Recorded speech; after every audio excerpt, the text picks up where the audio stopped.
$65 billion for mayonnaise and bouillon cubes. McCormick and Unilever proves the mega merger is officially back. Or it just proves executives are bored. 155% volume surge in Q1. That isn't strategy, Nate. It's a manic shopping spree. Oh, come on, financing is easing, let them shop. Besides, the real drama is Netflix abruptly walking away from the Warner Brothers Discovery bidding war. Leaving Paramount to pull ahead. But wait until you see the actual math on that streaming mess. The rundown. $438 billion in Q1 alone? I've not seen bankers this happy since 2019. A 155% surge in volume. But if you actually look at the sector breakdown, it is totally skewed. It is just an AI arms race disguised as a recovery.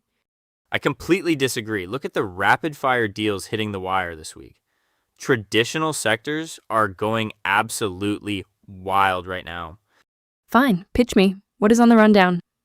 Dannon is dropping exactly $1 billion to acquire Huel. Yes, the tech bro meal replacement sludge. Wait, really? $1 billion for flavored dust? Hey, I lived on that stuff as a junior analyst. It is highly efficient. It is a crime against the culinary arts. Strategically, I guess Danone needs to shake up their alternative protein portfolio. But $1 billion feels steep for a marketing company with a giant blender.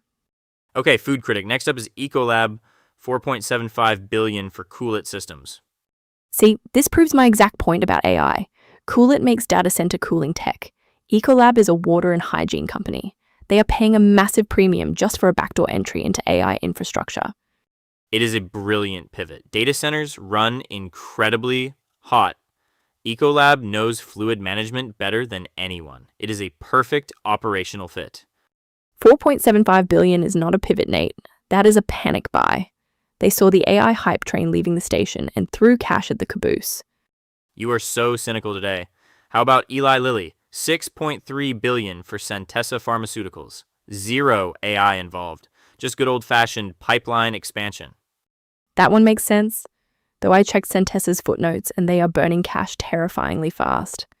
Lilly is strictly paying for the clinical IP, certainly not the balance sheet. Exactly. Long-term strategic rationale over short-term market noise. Right. Well, the real drama right now isn't in pharma or flavored dust. It is in media. You mean the boardroom bloodbath over Warner Brothers Discovery? Obviously, Paramount is suddenly pulling ahead in the bidding war. Only because Netflix abruptly walked away from the table. Just completely ghosted them. Which nobody saw coming. I've been digging into the financing McCormick is using for their $65 billion Unilever spice play. But honestly, this streaming drama is way more entertaining. Oh, we are definitely tearing apart that McCormick mega deal later. But first, we need to figure out why Netflix got cold feet and what it actually means for Paramount's survival. The big one. $438 billion in a single quarter. I had to refresh the terminal 3 times to make sure I wasn't looking at an annualized projection. 155% jump. The animal spirits are officially out of the cage, Maya. And they're hungry for condiments. $65 billion for McCormick to swallow Unilever's UK food business. I read the press release and honestly thought it was a typo. Everyone's talking about the AI arms race driving the market. And here's a mega deal built entirely on mustard and mayonnaise. You hate the premium. I can hear it in your voice. I hate the premise. It's $65 billion. For what? Marmite? We're talking about slow growth legacy grocery brands. McCormick is paying a tech multiple for sandwich spreads. Oh, come on. You're looking at this like a venture capitalist, not a grocer. This is a pure shelf space monopoly play. If you control the spices, the sauces, and the spreads, you basically own the middle aisles of every supermarket from London to Los Angeles. It's a defensive moat.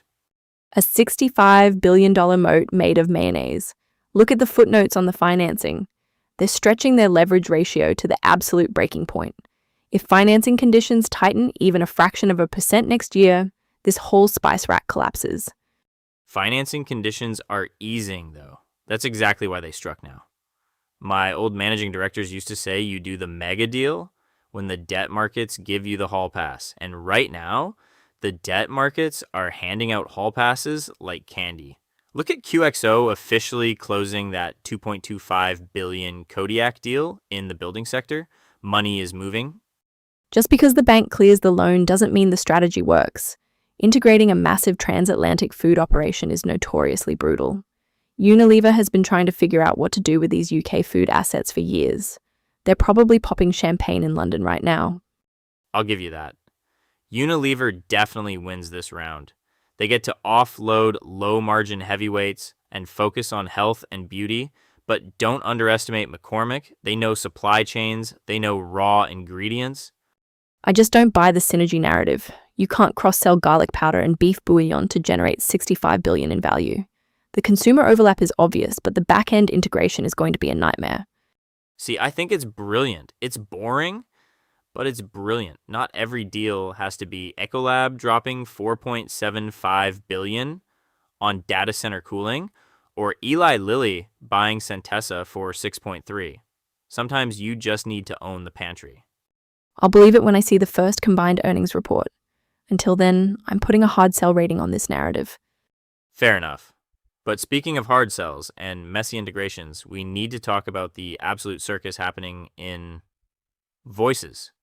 Every analyst note crossing my desk today has the exact same take on the first quarter. $438 billion in deal value, a 155% surge, and they all just slap the phrase AI arms race on it and call it a day. Which is incredibly lazy.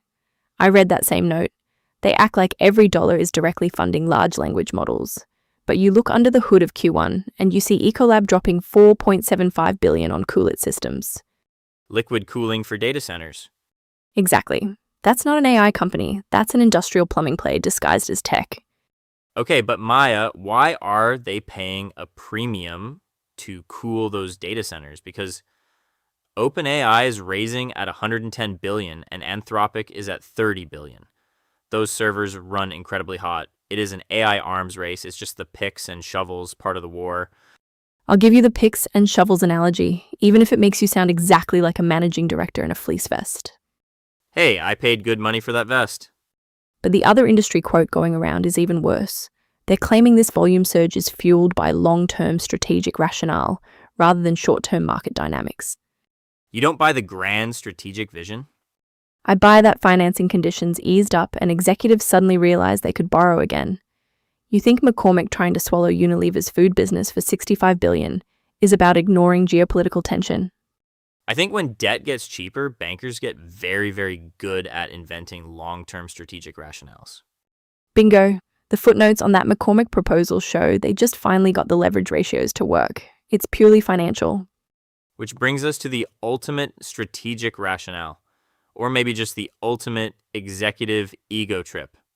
Speaking of easing conditions, we need to talk about the absolute chaos in the media boardroom right now, because Paramount is suddenly alone at the table for Warner Brothers Discovery.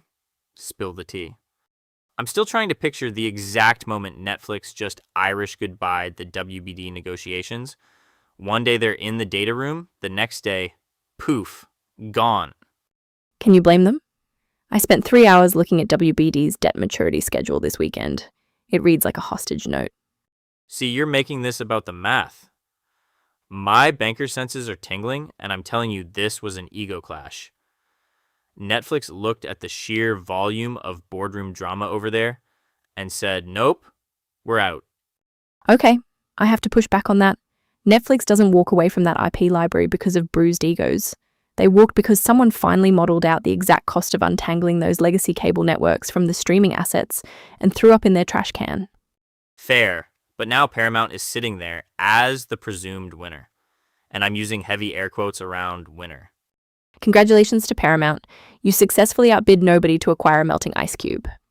It's like two guys leaning on each other at closing time, so neither one falls over. But you have to admit, combining those two content mountains creates a massive moat if they can just survive the integration. That is a massive if, Nate. The severance packages alone are going to require their own debt issuance. Think of the advisory fees, though. My old managing director is probably picking out yacht colors right now. I'm sure he is. But speaking of massive numbers and people throwing money around, we need to look at what's happening in Europe tomorrow. Oh, you mean the 10.8 billion euro grenade Poste Italiane just tossed at Telecom Italia? Exactly. I want to look closely at the stock portion of that bid. Tomorrow's radar. I am telling you, 438 billion in Q1 is just the warm-up. Tomorrow morning, the market is waiting on the regulatory filings for these AI equity stakes. OpenAI at 110 billion, Anthropic at 30. It is a literal arms race. No, tomorrow morning you need to look at Europe. You are completely ignoring Poste Italiane making a 10.8 billion euro bid for Telecom Italia. The post office buying a telecom? That is the strangest strategic rationale I have seen all year.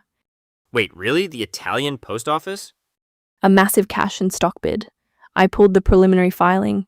They are trying to spin it as an infrastructure synergy play, but the math is hilarious. A post office buying a telecom network? What is next? A spice company paying 65 billion for a UK food business? Oh wait, McCormick just did exactly that. Don't give bankers any more ideas. Watch the European regulators tomorrow. They're going to have an absolute field day dissecting that Telecom Italia bid. I will track the AI billions. You watch the European postmen. We will see who gets the better headlines tomorrow.